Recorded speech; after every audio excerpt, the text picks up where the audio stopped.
Hi, this is Samantha from the Stay Woke Network, and today I wanted to speak about another issue that's going on right now. Apparently, I want to say it was in South Carolina. I'm going to pull up the story right now um,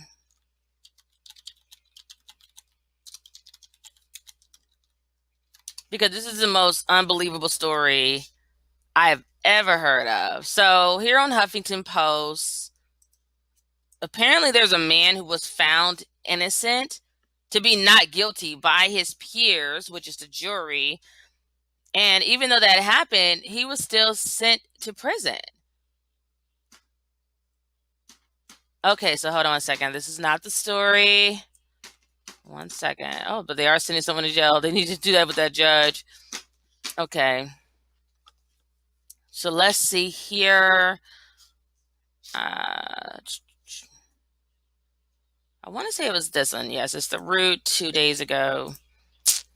So we have this young man. He was trying to work his hardest to get out of the system, which means the prison system. He was on, I want to say he was on probation, and he was, I think in July, he would have been done with the whole, being on probation or parole. And then there was a videotape that came out that I guess shows someone that looked like him, um, like robbing a store.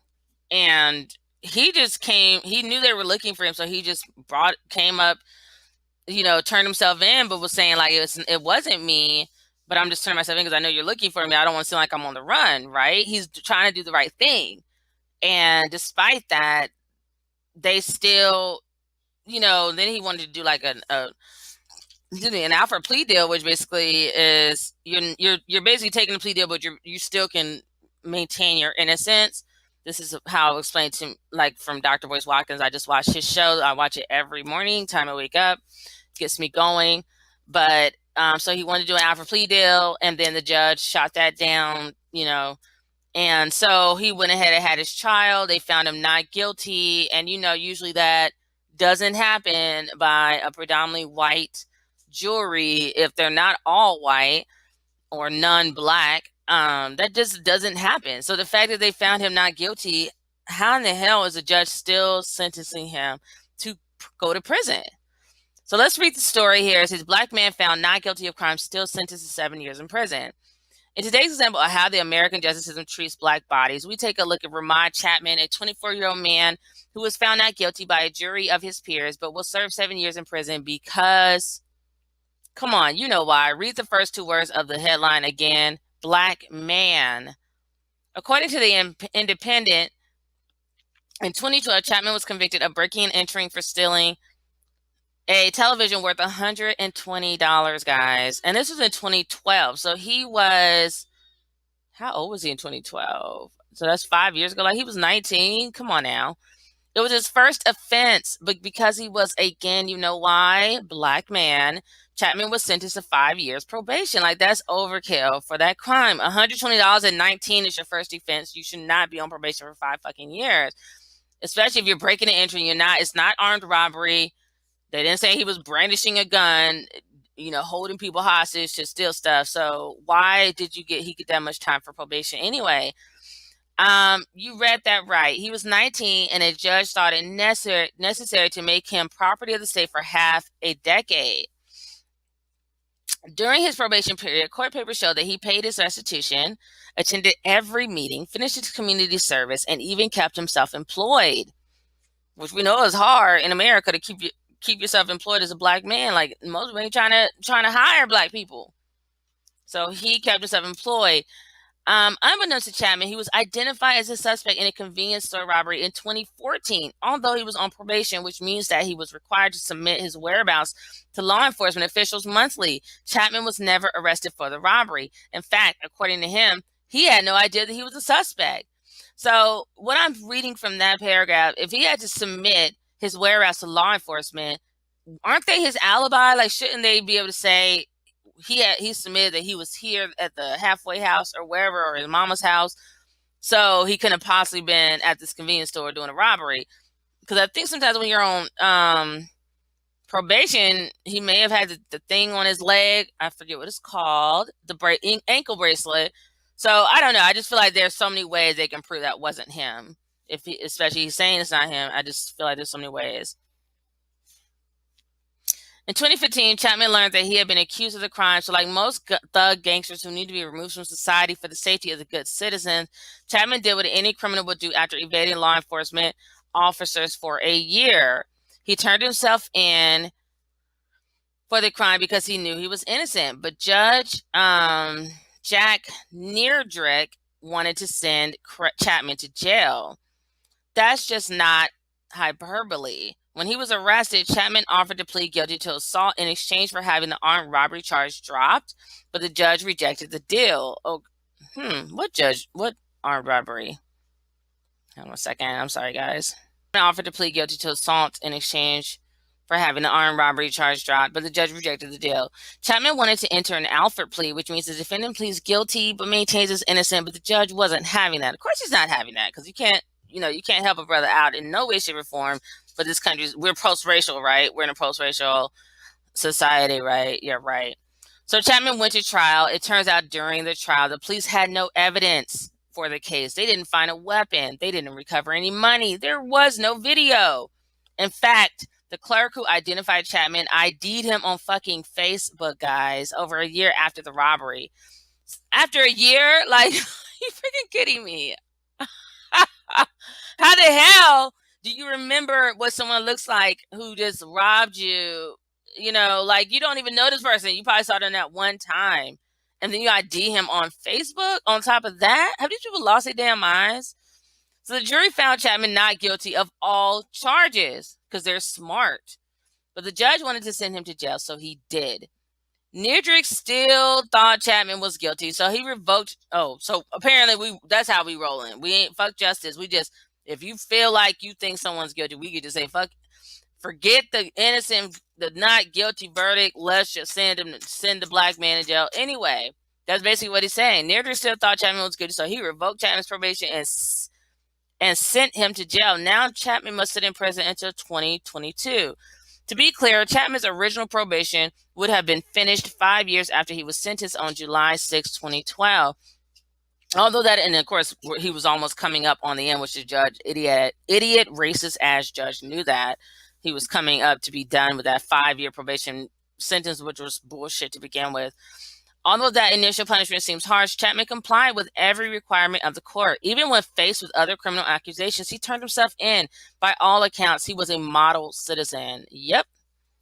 So Ramad Chapman is either in prison for a $120 TV he tried to steal in 2012, or is wasting away behind bars for a crime he didn't commit. And it was basically proven that he didn't commit it because they don't have anything. They don't have any evidence because he didn't do it. Either is an injustice. Both are indicative of the statistics that show black men receive 60% longer sentences than their white counterparts, and are twice as likely to receive mandatory minimums. There is no logic or fairness in it. It is abundantly clear that justice for people of color is an oxymoron. It is as real as a Bigfoot being chased by a mermaid riding a unicorn. For us, due process is a myth. It is an old wives' tale we hear about but have never witnessed. A black man expecting to be treated fairly within the legal system would be just as well served closing his eyes, standing in front of a bathroom mirror, and reciting an incantation. There is no justice for a black man in America. There is no justice for a black man in America. There is no justice for a black man in America. Read the story of Ramad Chapman here.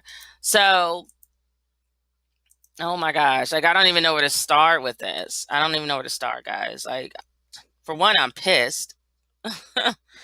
I am livid. And this is in Texas, like,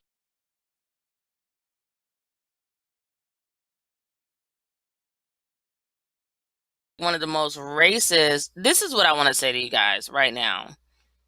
If you're black and you don't have a passport, you like being a slave. So I'm just going to say that. Like, if you're black and you don't have a passport and you're not planning to leave this racist ass country the first chance you get, you like slavery. You love white supremacy. You know what I'm saying? Because I just Hold on a second. I just feel like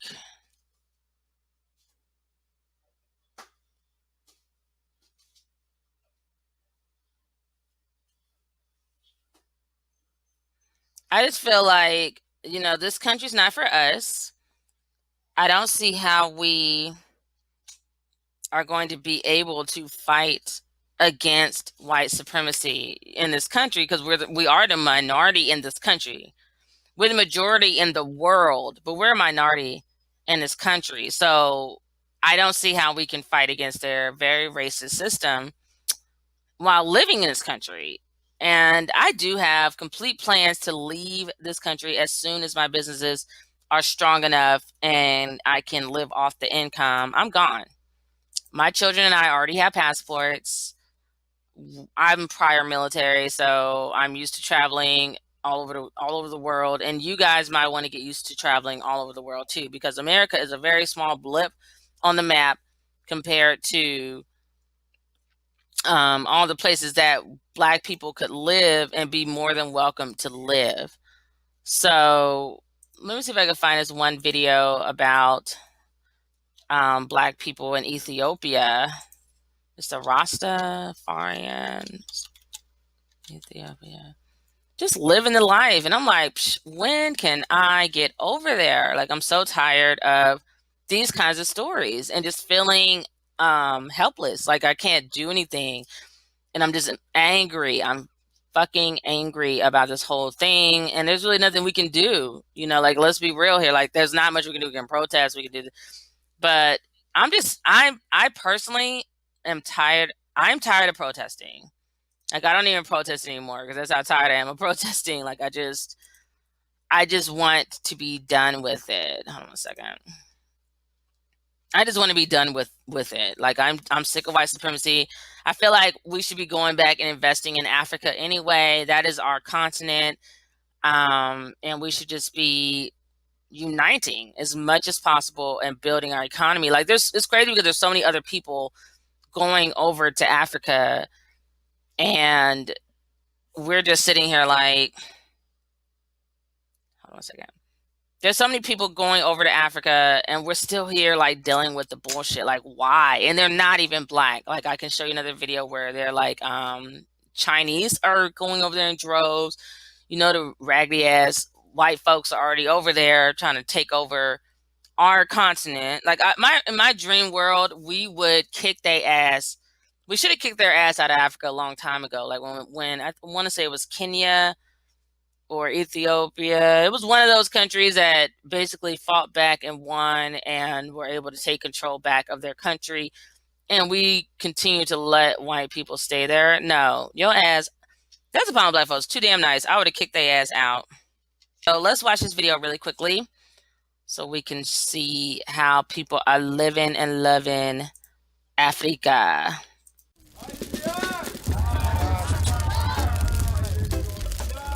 A lot of people want to be in Africa, but some people won't take the steps to be in Africa. This is the promised land, or the step to the promised land. You shouldn't give up a continent for an island. Because that's our vision, that is our destiny. Ethiopia, we should live forever.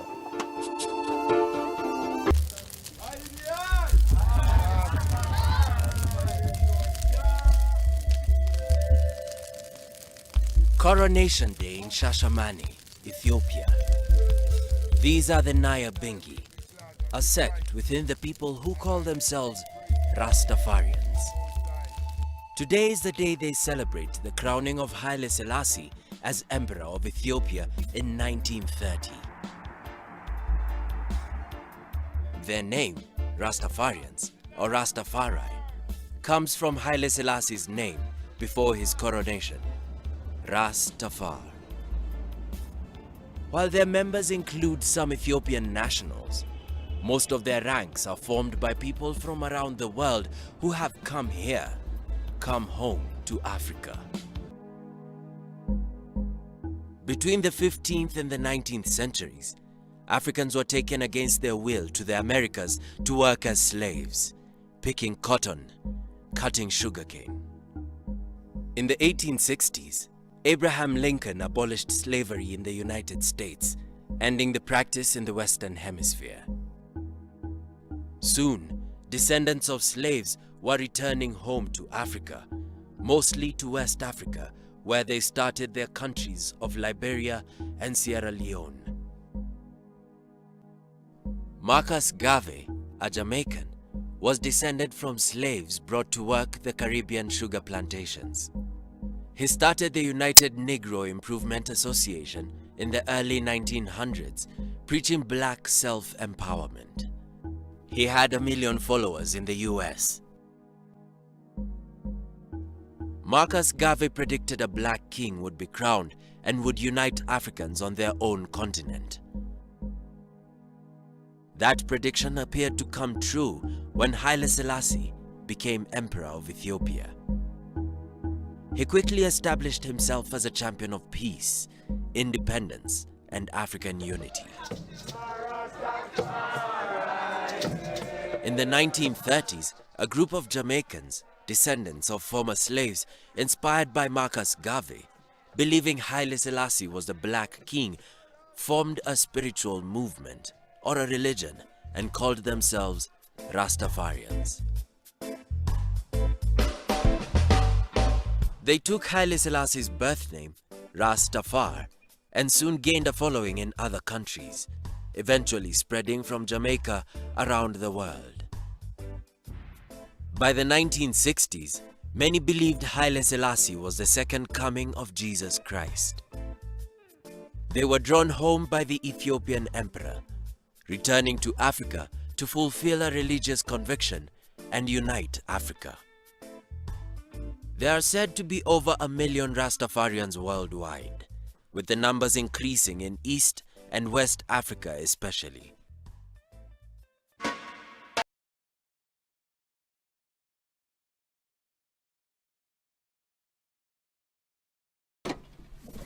Rico, let's go and check in. 不像国内一切都是好像你都预算好了的。穿过最荒远的地方，从赞比亚修到坦桑尼亚，最荒野的地方，这个只有中国人能那么走。门槛还是比较低的，还不一定像其他的族群的话这么看得开。我觉得不理解也是正常的，我也有准备，也有心理准备去适应。 Africa, magnetic as its natural wonders. There is a saying among the Chinese community that once you are drugged by the magic of Africa, you will never be cured. Frank has a farm on the outskirts of Lusaka, the capital city of Zambia. Rico, let's go and check in. He has raised chickens, goats, and planted corn. Look at one baby chicken. He loves to bring his family here on weekends for barbecue and share his harvest with his friends. He has hired a local family to take care of his farm. In 1994, Frank graduated with a law degree from a prestigious university in south of China. He got employed by a high-profile company in his home province Jiangxi that specializes in international cooperation. 我们当时肯定都抢着出国。如果我们公司和欧洲、美洲没什么业务，这种通常概念上的好的条件比较好的国家没办法去的话，非洲也不错。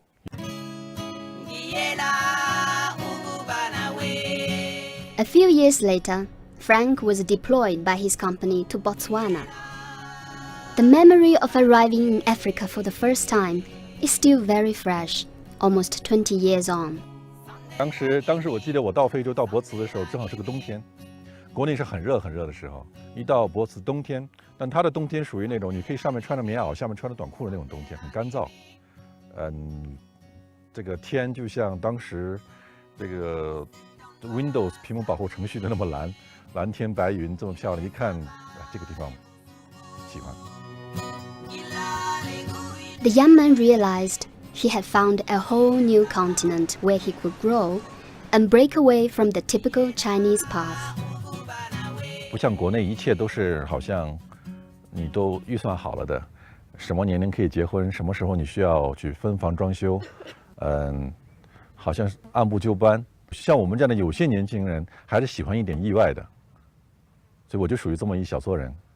所以我在非洲一来，我就觉得很对味道。As the Chinese saying goes, if the sun does not shine in the east, it will shine in the west.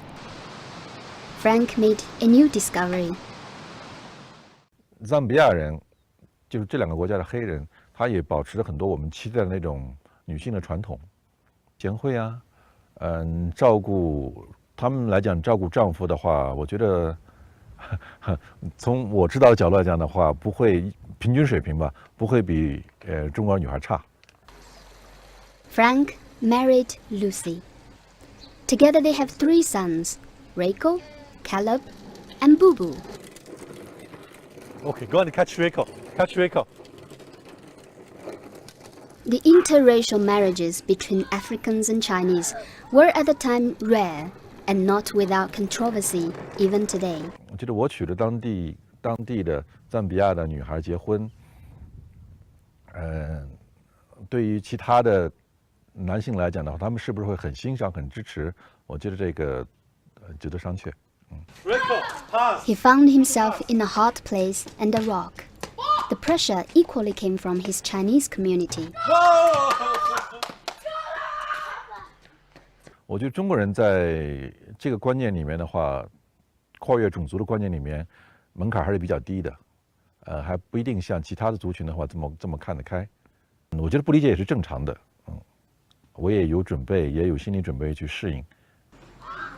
For his children, the question about their origin seems to be a sensitive topic.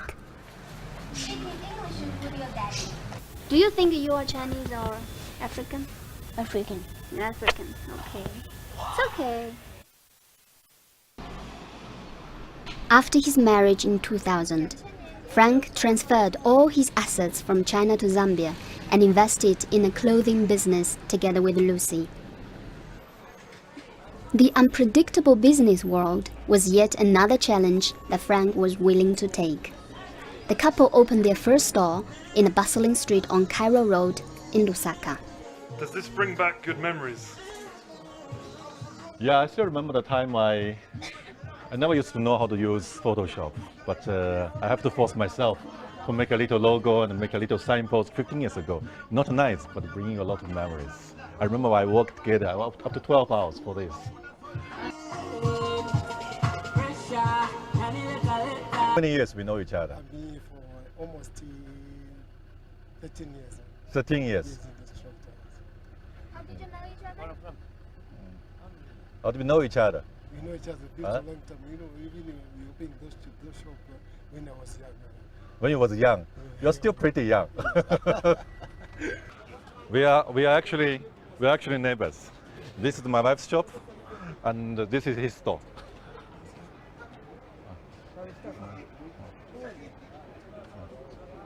Oh, this is yours. Oh, this is yours. Okay. 15 years on, Collins is still attending his small electronics business. Frank and Lucy have moved their major business to high-end malls. They now operate a chain of clothing stores in Lusaka. Frank might not have expected to have come this far in their business. Even more unexpected to Frank, in recent years, more Chinese have flooded to Zambia and have engaged in various businesses, which has aroused mixed feelings among Zambians. The Chinese people, they are good people. They are hardworking people. We love them. The Chinese, they spend much of their time hours working, which is somehow comes out like harsh to us Zambians, you see. Some Chinese are said to have taken away job opportunities from the locals. This has been mostly protested against. In Zambia, we are not prejudiced. If one or two make mistakes, it tarnishes the image of the rest. But after this new influx, we have seen some coming in to do things that are not so much supposed to be like that. They're beginning to do some marketing of vegetables, some do with the chickens. So in that line, they begin doing certain businesses that normally Zambians are doing. And I think that that's where we're having a bit of a problem. If it's businesses, if it's construction, if it's this and that, we expect Zambians to equally be 100% involved. So that we are not beating about the bush. We are saying just the plain truth, so that when Chinese come here, the knowledge and the skills that they have, we should share. There must be this transfer of skills. Frank is keen on adapting himself to the economic environment as an investor. Together with his wife, they have employed about 200 Zambian workers in their chain stores. All right, so I have to cut it short because I have somewhere to be in a little bit, but I just wanted you guys to see the people who are moving over to Africa and basically taking full advantage of things that we're not even taking advantage of as Black people, and we're African. So, I mean, I can't even tell you how many battles I get into with people who don't want to claim their African ancestry. They're constantly saying they're not African. And I don't know. I think it's just crazy. You know, it's like, you're clearly African. Like, you look like the Africans. Like, just give it a rise. And there's no, like the Rastafarian woman said, like, it's been prophesied that we go back over there and leave the West, leave America and go back home. God told us to do that. And then on top of that, you have people that aren't even Black who are benefiting and building up our motherland and enjoying the fruits of being in Africa. Like, it's just almost unreal to me that a lot of Black people are not considering, like, we should be like all flying over there because of stuff that's happening, like with Ramad Chapman. That stuff is BS. Like, it's like, why are we even still here dealing with this stuff? You know, and I'm not saying like Africa's gonna be like the perfect, utopia, but I don't think you're going to be going to jail when you're an innocent Black man. I don't think you're going to be dealing with the type of racism that you deal with here because everybody over there is Black.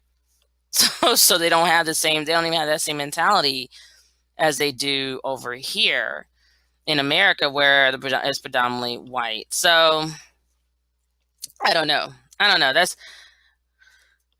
like, I'm trying to get the word out as much as I can about Ramad Chapman. I really encourage my brothers and sisters to do the same. Do a hashtag Ramad Chapman, free Ramad Chapman, and let's get him out of prison. Once he's out, he needs to sue the pants off that judge and that state. Like, it's just, whoever has the money, sue the shit out of them. Like, it's just ridiculous. It's ridiculous. And frankly, like, I have to tell you, like, honestly, I'm tired. I'm tired of racism. I'm tired of dealing with white supremacy. That's why I left corporate America. I couldn't do it anymore. I just was like, I'm out. And I'm never going back. Like, I will never go back. I don't care how much I struggle while I'm trying to get my business going. I am not going back to that bullshit, to the corporate plantation. Once you a free slave, you're a runaway slave, you become free, you're not trying to be enslaved again, and I hate that my children are in these schools. I would like for them to be in predominantly Black schools. I would love for them to go to African schools and learn, Swahili and just learn with the African children. And I also feel like their values are very different in Africa versus in America. I feel like my children are too lazy here in America. They're not humble enough. I don't see that work ethic. Like, I just feel like they're lazy and I don't like it. So I will talk to you guys soon. I'm about to run out. I have to run some errands with my kiddo, my toddler who I stay home with. I will talk to you guys again soon. So until I see you again, take care of yourselves and each other. Peace, love, and light. I'm out.